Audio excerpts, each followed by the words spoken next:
Welcome to our channel. Today we how to subscribe to Chargebee. Once logged in, navigate to the dashboard. Locate the settings icon in the lower left corner of the screen. Click on the settings icon to open the settings menu. In the settings menu, find the notifications section. Click on notifications to view your notification settings. You will see various options for email and in-app notifications. Look for the option labeled Subscription Status Updates. You may be prompted to select your preferred notification method. Choose whether you want updates via email, in-app notifications, or both. If selecting email, ensure you enter a valid email address. Check for any additional preferences related to notification frequency.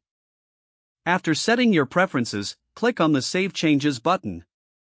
Your subscription to status updates is now active. You will receive notifications whenever there are updates related to your subscription status. Make sure to check your email or app notifications to stay informed. If the page does not load, refresh the browser or try again in a private or incognito window. Make sure you are using the correct email address, then retype it carefully to avoid small typos.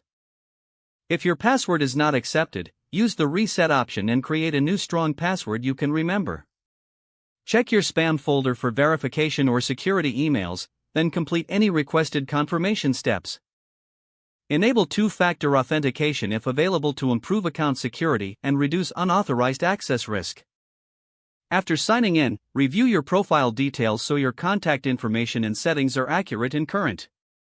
If you see an error message, note it down and try again after restarting your device and internet connection. Log out when you finish, especially on shared devices, to keep your account and payment information secure. If the page does not load, refresh the browser or try again in a private or incognito window.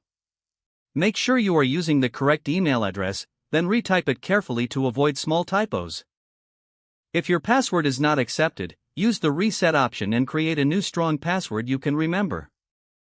Check your spam folder for verification or security emails, then complete any requested confirmation steps. Enable two-factor authentication if available to improve account security and reduce unauthorized access risk. Don't forget to like this video and subscribe to our channel for more step-by-step tech guides.